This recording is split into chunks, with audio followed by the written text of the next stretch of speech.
Hey, everybody. Sorry for the delay. Just wanted to give more people time. No, it wasn't working. Let's get started. This is Power Agentforce with Trusted Data. Feels similar to a lot of the talks today, but we're talking about Agentforce because Salesforce has been talking about Agentforce nonstop.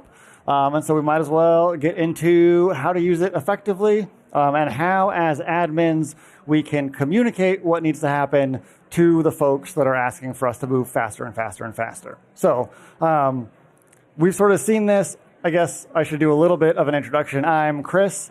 I work at MK Partners, so Salesforce consulting firm. So I have seen clients moving in this direction and sort of seen similar things play out where there's this, and not even just like specifically with Agentforce, but with new products, but especially artificial intelligence projects in general, there's this excitement to get going.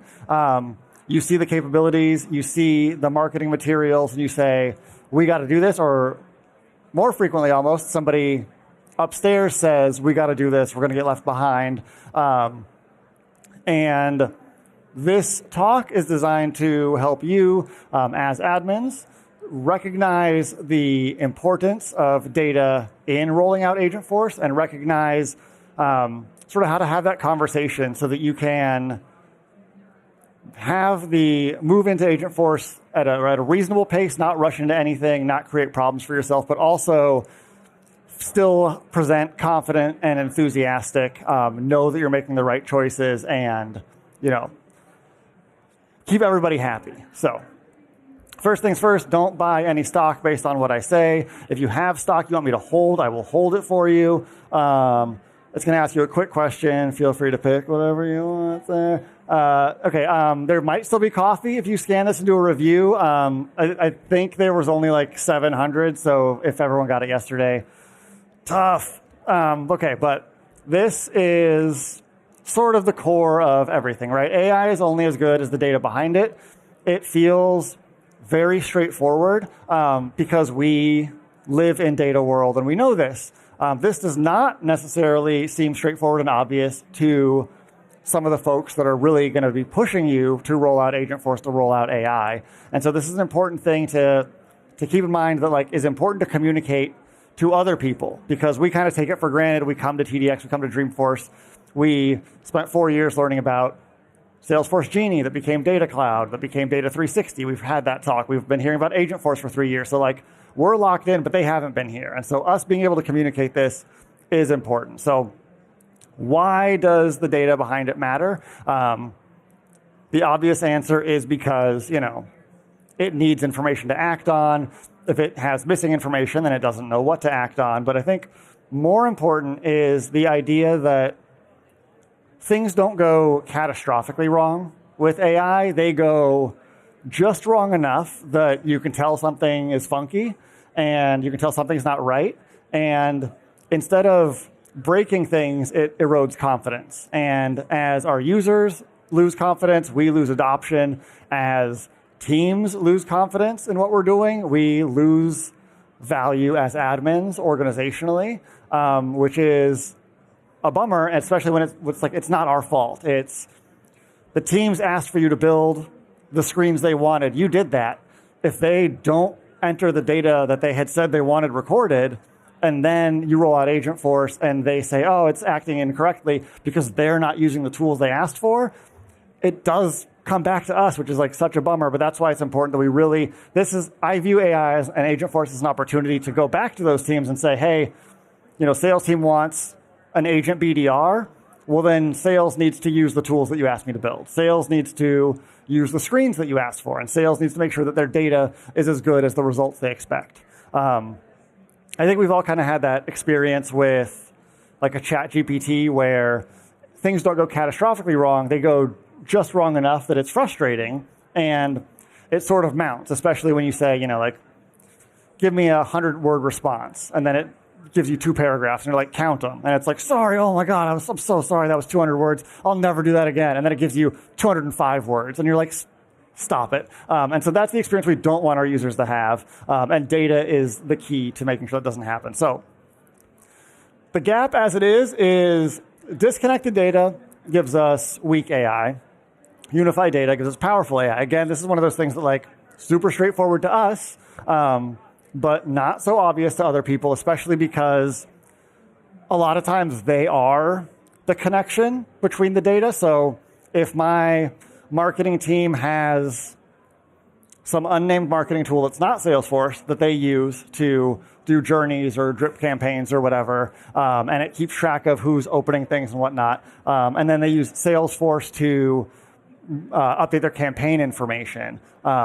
They have both sides of information. They in their heads know what's being effective over here and how that's applying over here. But then if we say, okay, well now let's get AI involved, let's add a layer of intelligence, they take for granted that the AI isn't going to have that same access to information. And so that's where unifying the data comes in. And that's really where Data360 lives. That's the base that we're going to build our Agentforce actions on top of. So we just really don't want that fragmented data. And I think this is, again, stuff that we know, but stuff that's important that we remember to communicate to other people who don't have the same insider knowledge that we do. Because we don't want to lose that trust.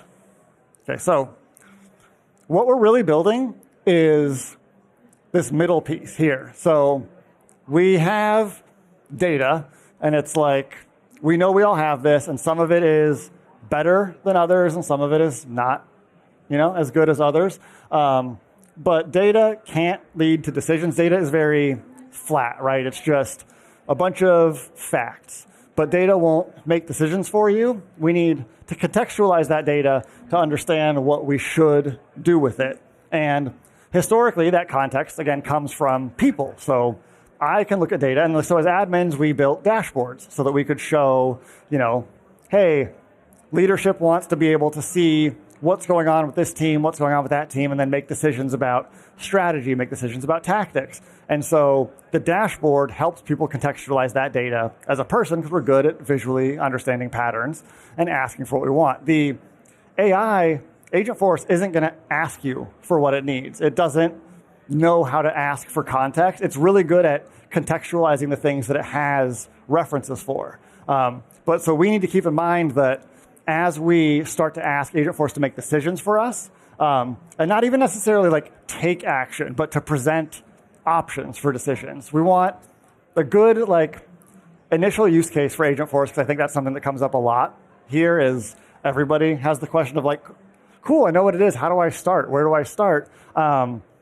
Starting with it as assisting these decisions. So presenting a couple of options, explaining how it got there and presenting sort of the context that it used to get there is important. And I think that's what we need to communicate. We have to set the expectation that we can't just go from data to decision. There needs to be a context layer. And so that is where, again, connecting those disparate systems with Data360 becomes important. Doing the prompt engineering to both ask for it to explain its contextualization, explain its reasoning, so that when things go right, we can identify why they went right and communicate that so we can take those same steps in the future. And if things go wrong, we can identify what went wrong so it's not this black box of mystery where it's sometimes it's right, sometimes it's wrong. I don't know, boss. Okay, so from a platform view, we have Data360, Agentforce, and Salesforce proper. Again, the Data360 layer, that's the foundation of everything. That's where if the data in there is bad, nothing else matters. If the data is incomplete, we're going to get incomplete AI decisions. If the data is messy, we're going to get messy decisions. And we really, there is an element of, there's this sort of dichotomy, right? There are people that really want us to be using Agentforce now. They say, you went to Dreamforce 2 years in a row, you went to TDX 2 years in a row. I see Mark Benioff talking about Agentforce, all this good stuff. Why aren't we using it? And they want to get started fast. Then as an admin, sometimes we're a little bit afraid if I roll it out too quickly and things go wrong, then I'm going to break things. And so I'm scared to move. And so we have this sort of competing, go as fast as we can and hold on, I'm kind of too scared to do anything. And so this is how we can have that conversation so we don't seem like we are afraid of moving forward, but we can really contextualize our actions in this and say, I can't roll out Agentforce until our data is in the right place. And this is going to be a group effort across teams. And explaining the importance of Data 360 really sets that stage, because if the data is not there, nothing else matters. Agentforce then, in the middle, is like the intelligence and action layer. So we've got our foundation, and then we've got this intelligence layer that is going to help, again, contextualize that and provide us with some actions that could be taken or take action on our behalf. And then we're going to get to the Salesforce platform. That's where we act. That's where we make our decisions. That's the world that we live in, and ideally our users live in. Because one of the benefits of Agentforce and bringing the artificial intelligence world into our platform is it makes it our purview as admins. Now we get to be connected to all of these teams. We get to be the hero to all of these teams that want to use AI, but they don't know how to use it at a team level. I think like most of us personally and have colleagues that use AI on an individual level. Everyone's got their preference, if it's ChatGPT or Claude or all the other ones that they'll use for their own purposes, but that's not scalable in the same way, especially because you run into that thing of people not liking to change and they found the tool that works for them. But Agentforce is designed to be an AI that we can use at an organizational level, and we're lucky that it falls under our purview as admins. So if any one of these fails, then they all fail, essentially. If our org isn't in the right place, then it won't matter that Agentforce is surfacing decisions because we won't have the ability to act on them. If the data is bad, the Agentforce's decisions will be bad. If we have great data and we can act on it, but we have no context, we're missing that whole step of the value of the artificial intelligence. So, Data 360, this slide made a lot more sense when Data 360 was brand new. I think, is everyone familiar with Data 360? Takes your outside stuff, connects it in. Awesome. So that makes sense why it's valuable. We've got these, records and records and records of the same people, and unifying that identity so that we can make sure that have updated phone numbers, make sure that we're not calling someone's ex-wife to do a support case. All of that stuff is important, and it's not always that big. The breaks won't be that obvious. The breaks are more likely to be, you send an email and it's like, "Dear Steve," and he goes, "I've told them 3 times I prefer Steven. And last time I talked to a rep, I told them it's Steven," and it erodes their trust and their experience. And so we want to unify that so that we can make effective choices and stuff moving forward. So that's what Agentforce does, is it turns that context into action. So we went from foundation to this Agentforce layer. And that the difference between the data and action is like an important distinction to make, because it's not just dashboards, right? It's the ability to interpret that. It's kind of it's participating in work in a way that a dashboard doesn't. A dashboard still requires my eyes or someone's eyes to then figure out what it means.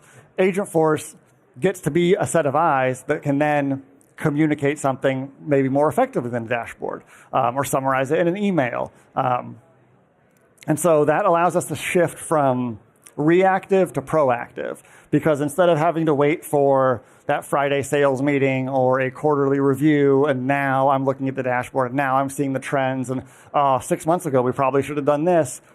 Now we have a participant who can anticipate those results and start making recommendations now that we will hopefully see reflected on the dashboard in 6 months and go, "Oh, I'm glad we made that change when we did. That was the right thing to do." So where Agentforce breaks is when we have incomplete data, bad access, or no governance. Again, incomplete data, obviously going to be a bad thing. Bad access, if your agent doesn't have access to the data that it needs, it's going to come up with shortfalls. If it has too much access, you might get, misaligned information. We don't want Agentforce looking at existing accounts if we're only trying to focus on like how likely we are to convert a new lead into some business.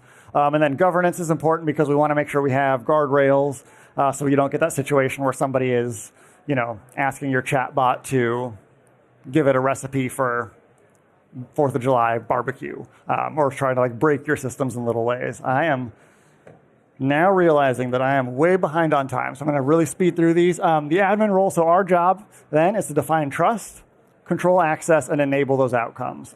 You can kind of work backwards from this, find out the outcomes that are expected, the outcomes that are desired, then figure out what level of access you would need to accomplish those, and then that will help you produce a result and an agent that will earn trust, that will gain trust. So maybe that slide should have been the other way around.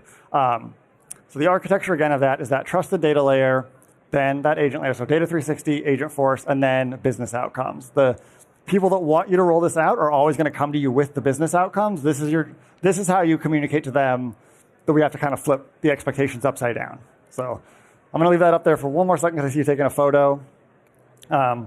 But I'm gonna blast through these so we can get to the slide at the end that has the QR code so you guys can get the deck, and it has my speech on there. I just know there's going to be another speaker here in a second, but yeah. So here's how we're going to unify data, take a look at the sources, unify the identities, and then clean up any discrepancies in that data.